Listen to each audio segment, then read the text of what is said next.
Yeah. What's up? You Can't Play Boxing Podcast, episode 55. It's been a long time. It's been about a couple months since last episode. So appreciate everybody who's been emailing, still listening to the show during this couple months hiatus. Just been taking some time off, Before we get into that real quick, we got to refresh a lot of shit right now. Want to do some of the house cleaning real quick. First of all, you can catch us on our Instagram, which is You Can't Play Boxing. That's UCANTPLAYBOXING. That's You Can't Play Boxing. Also Twitter, which is You Can't Play Boxing. Also Instagram. I'm tripping. I already said Instagram. Also YouTube, and also our website, Can't Play Boxing. So yeah, we got the house cleaning out the way. Man, I'm glad. I'm extremely appreciative to be back with everybody. Also, I'm tripping. I haven't recorded in a couple months, so I'm like kind of rusty a little bit. But also, you can email us. We get a lot of listener emails.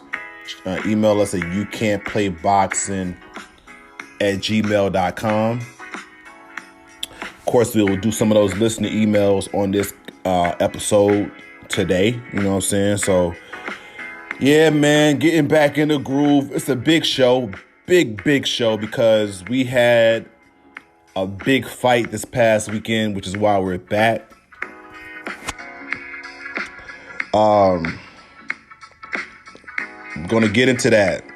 Anthony Joshua and Alexander Usyk. Tremendous fight.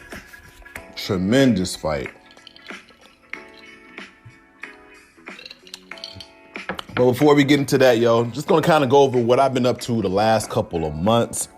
It was summertime, so really did a little bit of traveling, Haven't traveled too much due to the COVID situation. But this past couple months I've been traveling, and boxing was kind of in a slow period, you know what I'm saying? So I used that time to kind of take a little break.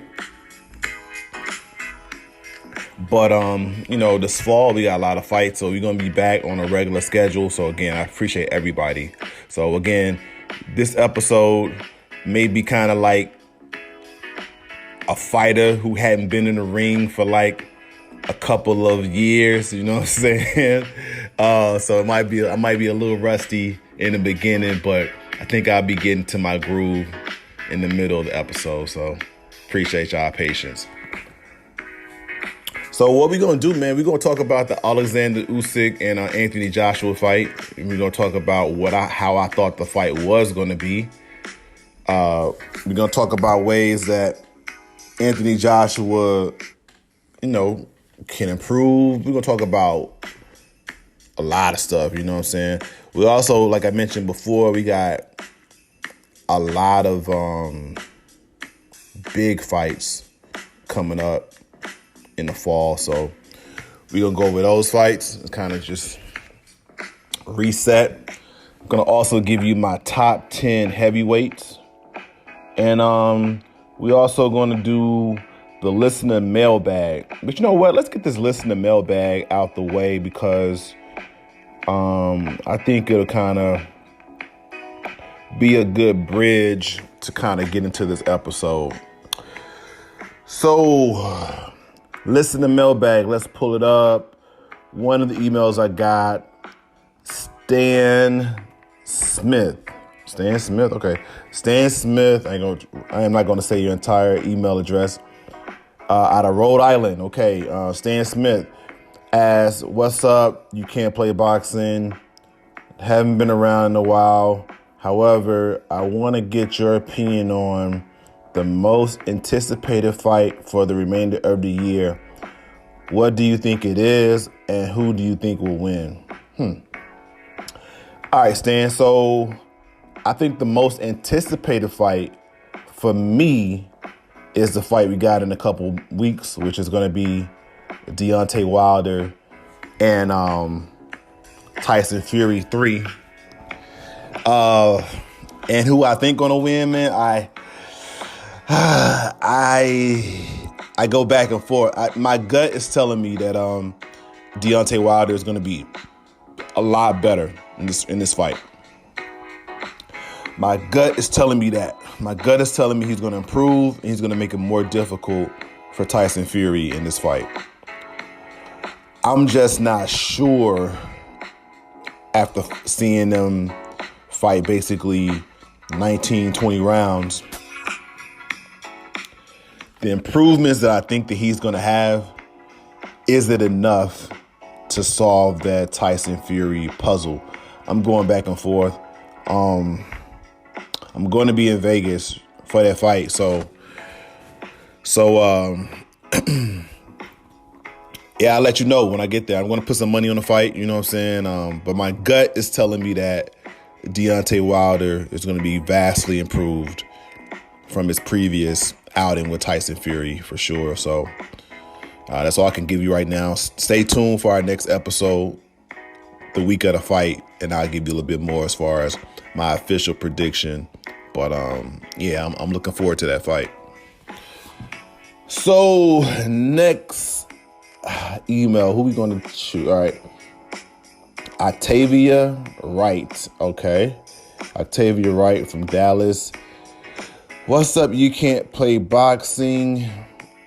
I'm writing because I know you do the boxing and bullshit, but I never hear you talk about films. Number one, are you into films? And number two, who is your favorite actor of all time? Okay. All right. So when it comes to films, I watch films. I'm not a big film guy, but I do like films, that I watch, so if something catches my eye, I definitely try to, listen to it. I mean, not listen to it, look at it.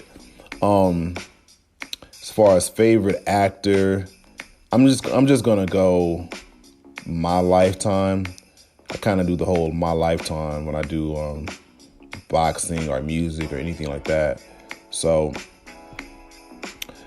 favorite actor of my lifetime is kind of easy for me. That one is Denzel Washington, you know what I'm saying? So Denzel, you can't go wrong with him. A lot of classics from Malcolm X to Do the Right. No, not Do the Right Thing. I'm tripping right now. Malcolm X, American Gangster. What's another one of my favorite Denzel movies? Of course, Training Day. Of course, I like The Hurricane. I think he did awesome in The Hurricane. It's one of my favorite slept-on Denzel movies, actually. So, Denzel Washington, he's my favorite actor of all time. So, in my lifetime, put it that way. All right, so next email we're going to do is Quinte67. I'm not going to put the rest of the email out there. Quinte67 out of Sacramento. Okay, up here in the Sac, right here in Northern California. What's up? The Fuji's reunion tour was just announced. Are you checking it out? And if so, do you believe that it will last the entire time? All right, so the Fuji's reunion tour, I may check it out. It's going to be here in Oakland in November, so might check that one out. As far as is it going to last, I'm not sure. I hope that it does, so I'm not, no negativity. I want that tour to last. I think the Fugees, of course, The Score is one of the top albums in the 90s and definitely top 100 albums of my lifetime. And, of course, The Miseducation of Lauryn Hill, top album too. So, yeah, I'm looking forward to that. Hopefully I will get a chance to check it out when it hits Oakland. All right, y'all. So real quick, what I'm going to do is take a brief commercial break. We're going to come back. We're going to talk about the Usyk win, you know what I'm saying? Go over the fight, go over what needs to happen going forward, go over the top 5 heavyweights, and also go over the upcoming schedule. So take a quick break with me. Support the sponsors. Be right back.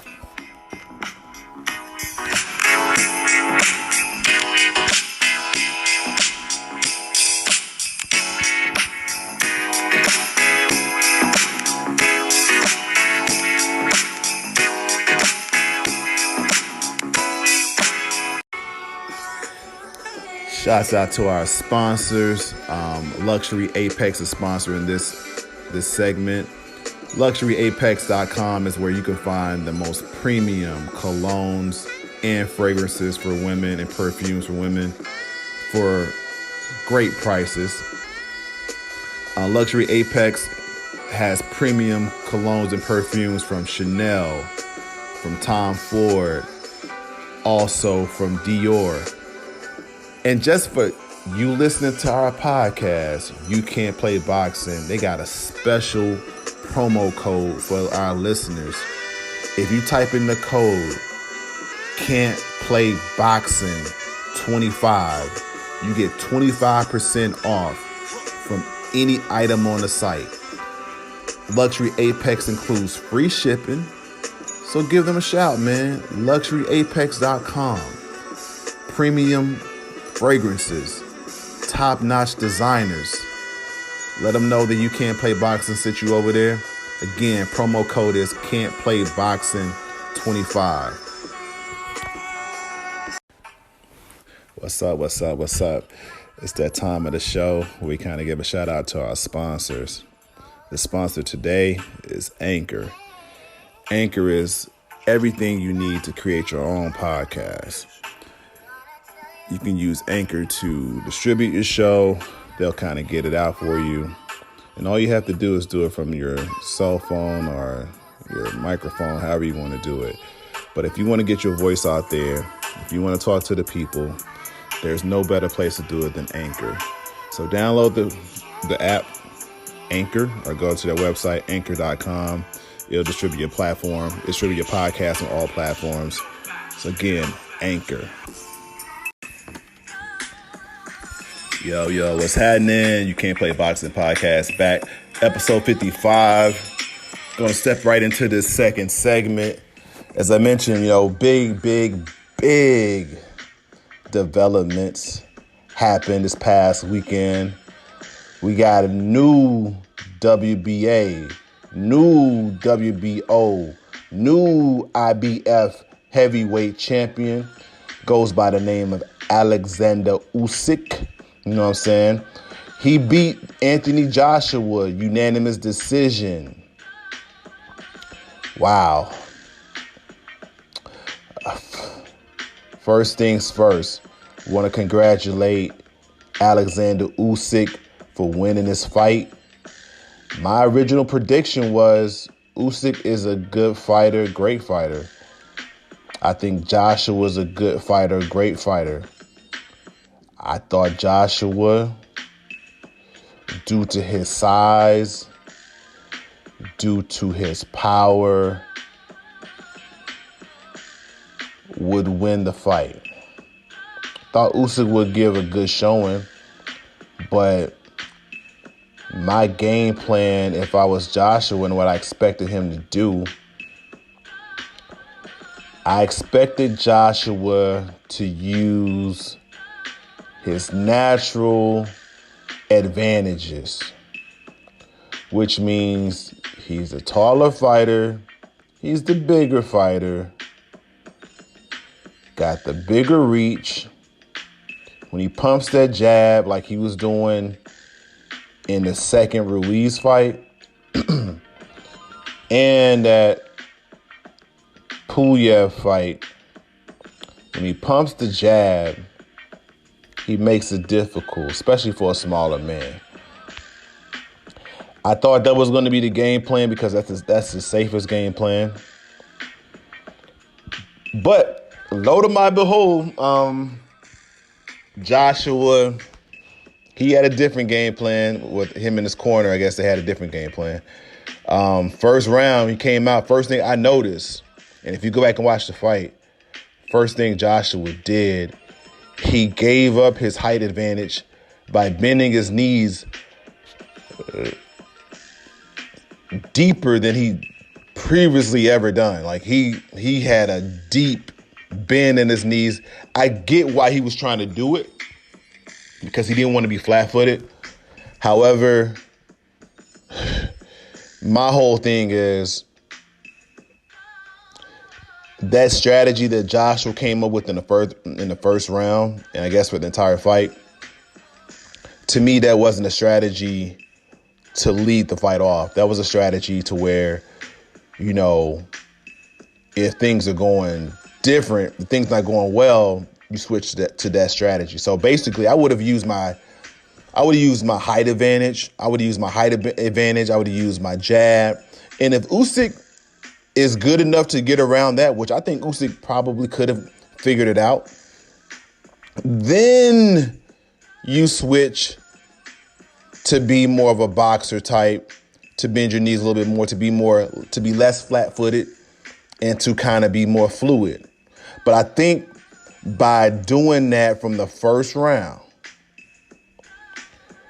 and from doing it and fighting at that pace, he made the fight harder than what it had to be, because he was extending more energy than what he had to, and he wasn't utilizing the natural advantages that he had with his height and his jab. You know what I'm saying? So Usyk, you know, Joshua was fighting Usyk's fight from the get-go.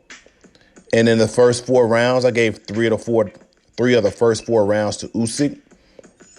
However, in round 4, Joshua did make some adjustments. And what he did, he started hitting Usyk in the body. It was messing with Usyk. Usyk did not like that. Who does like a body punch, especially from a heavyweight?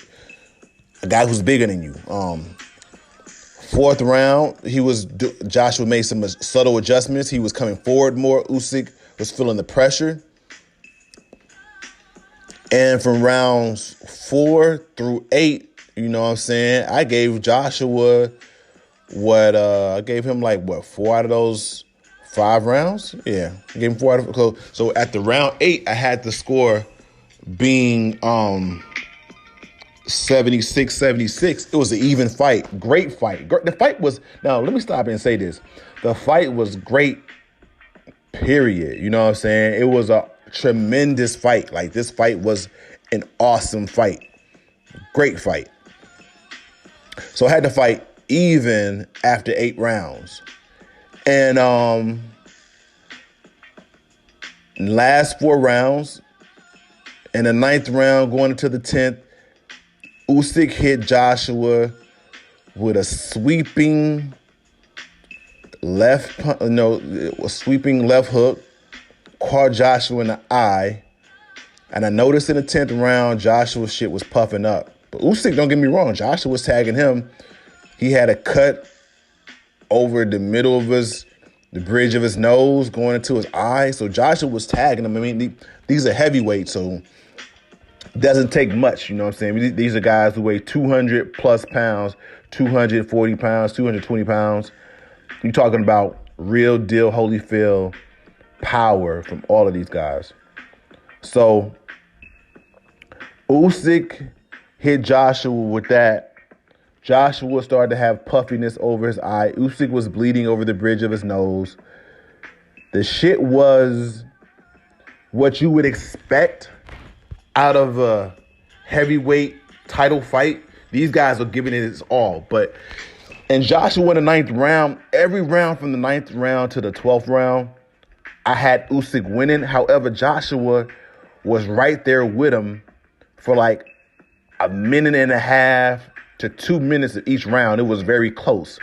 Then Usyk would have that a 1 minute period to a 1.5 minute period where he would just do some shit that would pull away from Joshua and separate himself to win the round. So Usyk won that fight. I had it 116, 112. Joshua suffers his second loss in 2 years. Loses the belts for the second time.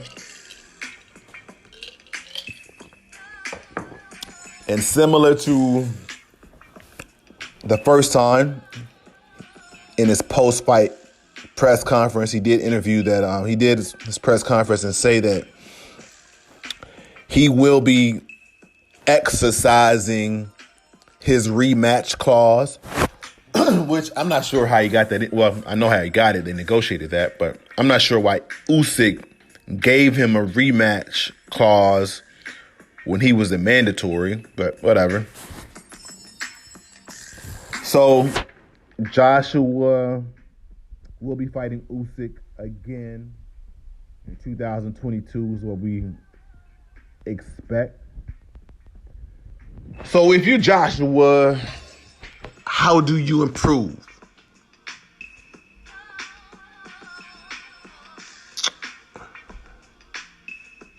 I think the first thing is Joshua, in the second fight, use your natural fucking advantages. Usyk is a good enough fighter to where he's gonna probably adjust and get around your natural advantages because he knows you have them. But don't give those motherfuckers away in the beginning of the fight. Make him adjust. And then you adjust. Because by giving those natural advantages out the first fucking round, Usyk went up for a 3-0 lead. Now, I believe Usyk may have still won 1 or 2 rounds in the first 3 rounds. Even if Joshua would have been using his natural advantages as far as staying up taller, fighting taller, and then using his jab. But you don't give him 3 rounds in the beginning. Number one, he's a great fighter. You're giving him momentum. And you need to conserve some of your energy. You need to make him show that he can get around your jab. And then I think where Anthony Joshua can also improve is that you use your natural advantages and you also go to the body, because Usyk didn't like those body shots. You were able to get those in there. And make it hard for him. Usyk is good enough to where even if you make it difficult for him, kind of like how I feel about Deontay Wilder and Tyson Fury, even if you make it difficult, they're so good, they may still win, but don't make it easy for them. You know what I'm saying? Make it to where they have to get around that. And number one, you're having them expend some of their energy. Also, you may get a couple rounds in the bank, you know what I'm saying? And you just making the flow of the fight easier for you. Just by making it easy for you don't mean you're going to win the fight, but make it easier for them. Make it easier for you and make it more difficult for them. Even though they're good enough to where they probably still can win, depending on how great they are. But make it harder for them. So I think that's what Joshua should do on a rematch. I think also a new trainer is needed, because I don't care what you say. I'm not a trainer. I'm not in camp with him. But you don't let him go out there and give up his advantages from the get-go. And you don't let him, and you see that Usyk is having success. It doesn't take 4 rounds for you to tell him, hey, you need 3 rounds for you to tell him, hey, we need to be doing something different. I say after those first 2 rounds, you should have been like, okay, I know what we went over. That was our game plan on the outset. We kind of fucked up. You know what I say? We fucked up. Let's fight Mega Man. Let's fight tall. You know what I'm saying? go off that jab, hurt him, and go to the body. You know what I'm saying? So I think a new trainer is needed. I think to be truthful, man, I think Joshua needs an American trainer. You know what I'm saying? Somebody who's gonna hold him accountable. I don't know if Virgil Hunter is a good fit, but somebody who is tough on him, but also teaches him and uses, because Joshua's a great fucking fighter, man. You're not a 2-time 3-belt holder if you're not good. You don't beat Vladimir Klitschko. You don't have the resume that Joshua has if you're not a good fighter, man. He got a great fucking resume.